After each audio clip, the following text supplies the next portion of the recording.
그리고 인터넷이나 이런 데 많이 보시면 편의점이 무슨 권리금이냐, 뭐 수익성도 떨어지는데 권리금이 말이 안 된다, 그리고 권리 장사하는 애들은 다 사기꾼이다, 뭐 이런 나쁜 이야기들도 있는데요. 좋은 자리라고 생각되는 곳은 남들은 다 좋게 볼 겁니다. 그러면 경쟁이 더 치열해질 것이고, 이런 경쟁과 리스크 없이 오픈할 수 있는 방법은 권리 매매라고 생각됩니다. 편의점이 권리가 거래가 되고 있는 지금 실거래 시세를 좀 보시면 순수익이 한 200만 원 정도 된다 싶으면 권리가 1억 정도로 형성이. 안녕하세요, 백업 김종주입니다. 오늘은 편의점 권리금에 대해서 한번 얘기를 해보려고 합니다. 편의점 권리금이 정말 존재하나요? 그렇게 큰 금액을 편의점 권리금으로 받을 수 있나요?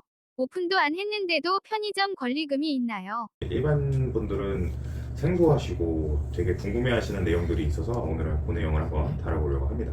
그리고 인터넷이나 이런 데 많이 보시면 편의점이 무슨 권리금이냐, 뭐 수익성도 떨어지는데 권리금이 말이 안 된다, 그리고 권리 장사하는 애들은 다 사기꾼이다, 뭐 이런 나쁜 이야기들도 있는데요. 이런 전반적인 권리금에 대해서 좀 이해하실 수 있게 설명도 드리고 제 생각도 한번 이야기해 보려고 합니다. 인터넷에서 많이들 얘기들은 하시는데 실제로 편의점 권리 매매를 이렇게 큰 금액을 주고 해보신 분이 많지 않다고 저는 생각합니다. 물론 5천만 원 이내로 해서 적은 금액의 권리 금액으로 권리 매매를 하셔서 편의점을 오픈하신 분은 좀 있을 수 있는데, 그런 분들은 당연히 권리금이 작기 때문에 수익성이 떨어지고 만족하지 못하고 계신다고 생각을 하고 있습니다. 실질적으로 편의점을 하고 계신 분들 포함해서도 1억이 넘는 이런 권리 매매를 해본 경험이 있는 사람은 지금 이쪽에 현업자분들이 아닌 이상은 잘 모르실 거라고 저는 생각되는데요. 일반 분들보다는 그래도 제가 큰 편의점 권리금을 받고 매매를 해본 경험이 산 적도 있고 판 적도 있기 때문에 오늘 하는 얘기는 실거래를 기준으로 사례를 통해서 얘기하는 거다라고 감안하고 들어주시면 되고, 믿을 만한 내용이니까 끝까지 한번 영상 봐주시면 감사하겠습니다. 편의점 권리 매매를 왜 하는지 먼저 생각해 봐야 된다고 저는 생각하는데, 이 일반 분들이 뛰어들기는 난이도가 좀 있다. 이 권리 매매를 통해서 일반 분들도 좋은 자리에 편의점을 오픈할 수 있는 기회를 가질 수 있다. 편의점을 오픈하는 가장 안정적이고 쉬운 방법이라고 생각됩니다. 그래서 이런 거래가 계속 일어나고 있다고 생각하고요. 제가 앞에 영상들 좋은 자리, 나쁜 자리, 그리고 편의점, 돈이 되는 편의점을 만드는 방법들을 하나하나 정보를 전달한다 한들, 과연 이거를 할 수 있는 분들이 몇 분이나 계실까라고 생각한다면 많지 않을 거라고 저는 생각합니다. 이게 실행으로 옮기는 데까지는 아는 것뿐만 아니라 확신이 필요한데, 그것까지 가는 게 쉽지 않을 뿐더러 하더라도 지금 이쪽에서 하는 여러 전문가들 사이에서 경쟁을 해야 되고, 좋은 자리라고 생각되는 곳은 남들도 다 좋게 볼 겁니다. 그러면 경쟁이 더 치열해질 것이고, 그 자리에 경쟁에서 이기기 위해서는 경험이나 시간적으로나 자금적으로나 많이 투자를 해야 되는데, 이거를 하실 수 있는 분들이 과연 몇이나 될까? 사실상 좋은 자리를 이런 경쟁과 리스크 없이 오픈할 수 있는 방법은 권리 매매라고 생각됩니다. 그럼 편의점은 권리금으로 얼마 정도 받나요? 제가 느끼기엔 다른 업종보다는 편의점 권리금이 좀 더 비싸다는 생각은 듭니다. 이거는 지금 제가 얘기하는 건 영업권리에 해당이 되는데요. 일단 권리금의 종류에 대해서 간단하게 설명을 드리면 바닥권리, 그리고 영업권리, 시설권리, 이렇게 세 가지로 크게 구분된다고 나와 있더라고요. 여기서 바닥권리는 아시다시피 그 상권이나 부동산 물건지 바닥에 깔려있는 가치에 대한 기준이고, 시설권리는 현재 아무튼 그 물건지에 되어있는 시설에 대한 권리금, 시설 잔존가라고 생각하시면 됩니다. 그리고 영업권리는 거기서 장사를 했을 때, 상가에서 장사를 했을 때 나오는 수익성을 바탕으로 해서 영업권리가 정해진다. 근데 이게 산술적으로 어떻게 계산해서 딱딱 정해진다라고 나온 거는 하나도 없더라고요. 그래서 어르신 분들한테 제가 물어봤을 때는 과거에는, 옛날에는 2년 내지 3년 순수익치가 권리금으로 어느 정도 시세가 형성됐었다.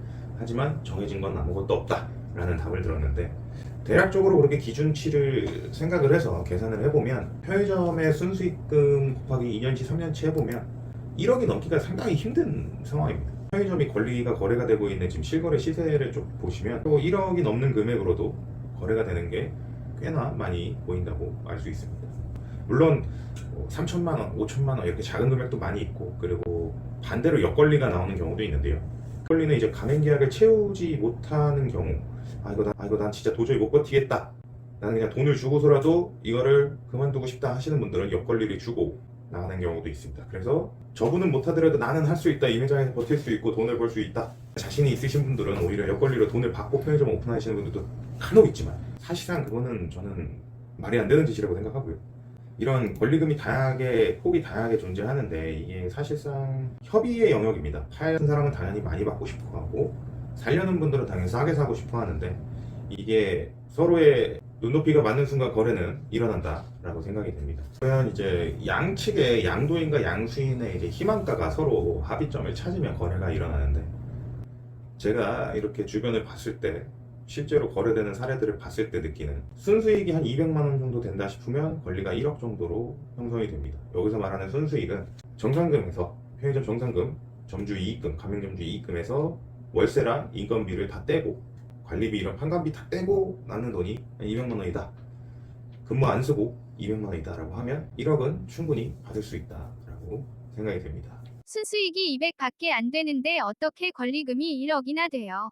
저도 제 친구 중에 다른 업종을 하는 술집을 하는 친구한테 물어봤을 때 한 달에 순수익이 이 정도 나오면 도대체 권리금이 얼마냐라고 했을 때 편의점의 수익금을 듣고는 그게 무슨 권리금이 나오냐 라고 얘기하는 경우도 있고 한 달에 1,000만 원, 2,000만 원을 넘게 버는데도 술집 같은 경우는 권리금이 6천만 원, 5천만 원? 이거는 이제 영업 권리에 대한 내용인데 이 정도밖에 형성이 안 된다라는 걸 알 수 있습니다. 물론 그 친구는 지방에서 지금 장사를 하고 있기 때문에 지방의 번화가 상권 기준이긴 하지만 서울은 또 다를 겁니다. 서울은 권리금 시세가 완전 일단 기본적으로 바닥 권리의 차이가 엄청 크기 때문에 하지만 아무튼 이렇게 다른 업종에 비해서 편의점 권리금이 세다라는 건 알 수 있었는데요. 이게 도대체 왜 이렇게 센 것인가? 이거에 대해서 좀 설명을 드려야지 좀 이해가 되고 납득이 되실 거라고 생각되는데 편의점 권리금이 이렇게 세게 형성되는 이유는 몇 가지 사례가 있지만 몇 가지 단어로 표현하자면 안정성, 독점성, 그리고 편의점 재계약할 때 나오는 지원금이 있습니다. 요 간판값, 일시지원금이라고 하는데 요거랑 난이도가 쉽다. 요 정도 네 가지 정도로 제 지금 생각이 되는데 쉽다는 거는 이제 이렇게 오토화가 쉽다. 이게 점포를 여러 개 하기도 쉽고 내가 시간을 많이 안 쓰고도 운영하는데 크게 문제가 없다라는 장점이 있고 요 네 가지 사항 때문에 싶은 분들이 많은 거다라고 생각되는데요. 여기서 저는 실질적으로 권리금에 가장 큰 영향을 미치는 거를 뽑으라라고 하면 독점성과 일시지원금, 간판값 요 두 가지라고 저는 생각이 됩니다. 두 가지 중에 뭐가 더 중요하냐? 제가 볼 땐 독점성인데요. 편의점은 다른 업종과 다르게 담배 소매인 지정서의 거리 제한, 그 100m 거리 제한 때문에 반대로 얘기하면 그 거리 제한 때문에 100m 이내에 경쟁점이나 동일 업종이 들어오는 게 어렵다. 안에 프랜차이즈 편의점은 못 들어온다라는 상권 보호를 받는 게 다른 업종에 비해서 상당히 좋은 이점이라고 생각하고 독점성이 견고할수록 권리금은 더 올라간다 라고 생각이 됩니다. 쉽게 말해서 생활 시설이 없고 나 혼자만 상가에 편의점을 하고 있다. 그러면 내 매출을 갉아먹을 리스크가 들어올 가능성이 현저히 떨어지고 이 상권을 보호받는 상태이기 때문에 높이 형성이 된다고 봅니다. 안정적으로 오랫동안 수익을 유지할 수 있는 업종이 편의점의 어떻게 보면 본질이 아닐까라고 생각하는데 그렇기 때문에 이 독점성이 가장 권리금의 형성에 영향을 미친다고 생각이 되고요. 그리고 이 일시지원금이라는 제도 때문에 이게 프랜차이즈 본사에서 가맹 점주들한테 주는 가맹 조건인데 이게 어떻게 보면 상황에 따라서 그 권리금 시세를 많이 좌지우지하는 경우가 있습니다. 재계약 시점이 가까우면 가까울수록 그 영향을 많이 받습니다. 이렇게 개돈 타듯이 지원금이 나오는 프랜차이즈나 사업이 어디 있겠습니까? 사실상 없다라고 봐도 되고요. 이게 편의점의 권리금이 비싼 이유라고 저는 생각이 됩니다. 안정성이랑 난이도가 낮다. 이거는 다른 영상들에서도 많이 볼 텐데 간단하게 말씀드리자면 안정성이라는 건 편의점은 이제 많은 자영업자들이 힘들어하던 코로나 시기에도 떨어지지 않고 오히려 조금 오른 것도 있고요. 아무튼 안정적으로 수익성을 받쳐주면서 그 힘든 시기도 버텼다 라는 편의점 업종의 장점이 있고 난이도가 낮다는 건 아무래도 다른 업종과 다르게 사장이 근무하지 않아도 오토화를 해서 여러 매장으로 하기도 좋다, 용이하다 라고 보시면 됩니다.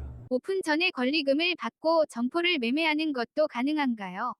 아까 잠깐 얘기했는데 제가 오늘 이 영상을 찍게 된 이유가 오픈 전에 권리를 이렇게 주고 하는 사례가 있냐 그러면서 원래 수익성이나 상권이나 여러 가지 가치를 평가해서 권리금이 형성되는 건데 왜 어떻게 오픈 전에 아무것도 안 나와 있는데 권리 매매가 있냐라고 무구한 눈빛으로 저한테 물어보는 분이 있어서 어떻게 보면 이 얘기를 시작하게 된 건데요. 그래서 저는 최대한 이해하기 쉽게 설명을 드렸었습니다. 오픈 전에 매매가 편의점은 일어납니다. 좋은 자리, 딱 봤을 때 이 자리는 진짜 장사 잘 되겠다, 돈 많이 벌겠다 라고 하고 싶은 그런 자리들 다들 하고 싶으시겠죠. 근데 전문가들이나 현업에 지금 있는 사람들이 너도 나도 뛰어들 거고, 담배권이라는 변수를 극복해야 되는데 뇌물권이다 라는 게 확실해졌을 때 권리 매매를 할 수가 있습니다. 결국은 경쟁과 리스크를 극복을 해야 되는데 일반 분들은 당연히 이거를 하기가 어려우실 거고, 그러면 아까 말한 것처럼 이렇게 작업을 끝내놓은 물건을 권리금을 주고 사시면 됩니다. 하지만 오픈 전이기 때문에 수익성이나 매출은 나와있지 않죠. 요거는 순전히 본인의 판단, 양도인과 양수인이 스스로 판단하에 책임의 정액입니다. 물론 좋은 자리니까 당연히 그렇게 거래가 일어나겠죠. 물론 이게 오픈 전에 이렇게 거래가 형성되는 건 흔한 사례는 아닙니다. 물론 조건부로 담배권 취득 전제 조건이 조건부 항목도 들어갑니다. 그리고 이런 거래가 흔치는 않지만 일어난다. 실제로 이런 수요가 있고 공급이 있다 라고 저는 말씀드리고 싶고, 당연히 이런 거래는 매출이 찍혀 있지 않기 때문에 시세가 적용되지는 않습니다. 부합하지도 않고 오히려 헐값에 팔린다, 실제 그 매장이 오픈했을 때 찍히는 매출이라든가 이런 것들보다는 제가 볼 때는 싸게 팔립니다, 당연히. 자, 그러면 이런 권리 매매에 대해서 대략적인 일반인 분들은 잘 모르실 만한 세부적인 배경이나 배경 지식이나 현황을 말씀드렸는데, 마지막으로 그러면 이런 권리금 매매를 하실 때 주의하셔야 될 사항들을 말씀을 드리려고 합니다. 인터넷에서 뭐 사기다 어쩌다라는 것처럼 이렇게 부당하다라는 느낌을 받지 않으시려면 뭘 확인해야 되고 뭘 주의하셔야 되는지 말씀드리고 오늘 마무리하려고 하는데요. 일단 담배권 취득 전제 조건, 조건부 사항을 꼭 넣으셔야 됩니다. 그리고 당연히 권리 매매를 하기 전에는 오픈전 권리 매매가 아니라면 매출을 확인하시고 손익을 계산해 보셔야 됩니다. 손익 계산하는 방법은 제가 앞선 영상에서 잠깐 내용을 다루긴 했는데 한번 보시면 될 거고요. 그게 어려우시면 뭐 제 블로그에도 있으니까 보시면 됩니다. 아니면 댓글이나 메일 주시면 손익 계산하는 방법 알려드릴 수 있고요. 또 하나는 해당 물건지의 주변에 리스크가 생길 게 없는지 체크하셔야 됩니다. 리스크라고 하면 담배 무효 조건이 있음에도 불구하고 체크하셔야 되는 건 담배권 경합에 대한 리스크를 체크하셔야 되고, 주변 경쟁점이 들어올 곳이 있는지 체크하셔야 됩니다. 경쟁점이라고 하면 슈퍼, 마트, 아이스크림 할인점, 편의점 이렇게 되겠죠. 여기서 편의점은 100m 보호가 받긴 하지만 그래도 내 점포에 배우 상권, 어떻게 보면 매출이 기반이 되는 배우 상권 안에 근생시설이 있어서 편의점이 들어갈 수 있다거나, 그 자리에 100m 떨어진 곳에 아이스크림 할인점이나 마트가 들어올 수 있다거나 이런 리스크를 체크하셔서 매매를 하셔야 됩니다. 그리고 임대차 조건 또한 확인하셔야 되는데, 권리 매매할 때 물론 임대차 조건이 같이 따라오긴 합니다만 임대인이 확 바뀌는 분들이 있기 때문에 임대인하고 얘기를 하셔서 동일 조건으로 넘어간다. 왜냐, 임차 조건이 바뀌면 점포의 수익성이 확 달라지기 때문입니다. 그리고 마지막으로는 프랜차이즈 본사 가맹계약, 가맹 조건이 똑같이 유지되는지 아니면 나빠지진 않는지 좋아지는지, 재계약까지 기간이 얼마나 남았는지 이 정도 체크하시면 됩니다. 이렇게 확인을 하신 다음에 어떻게 보면 수익성을 본인이 판단하셔야 되고, 그거를 기반으로 해서 권리금을 서로 합의를 보시면 됩니다. 정확히 데이터를 가지고 수익성이 좋지 않을 것 같은데 제가 사기에는 좀 부담됩니다, 이 정도 선으로 얘기하면 그 얘기를 듣고 깎아서 거래가 될 수도 있고, 아니면 그냥 거래가 무산될 수도 있는 건데 협상의 부분이고, 본인이 생각한 가치, 맞는 가치, 그리고 그 금액의 권리 매매를 하셔야 스스로 판단한 거기 때문에 이 결정에 대해서 후회도 하지 않을 뿐더러 혹시나 생길 수 있는 리스크에도 바로바로 대응이 되지 않을까라고 저는 생각을 합니다. 편의점 권리금에 대해서 쭉 얘기를 해봤는데 궁금증이 어느 정도 해소되셨을까 싶네요. 이 실제 편의점의 가치를 볼 수 있는 것, 그리고 환산할 수 있는 건 이 권리금이라고 생각돼서 오늘 이 영상을 다뤘는데, 물론 이 가치가 영원하지는 않습니다. 뭐 세상에 영원한 게 어디 있겠습니까? 하지만 이게 실제 제가 현장에서 많이 보고 그리고 겪은 경험을 토대로 이 거래가 이루어지고 있다는 거, 그리고 이 거래 시세가 납득하실 만한 배경 지식들을 설명드렸습니다.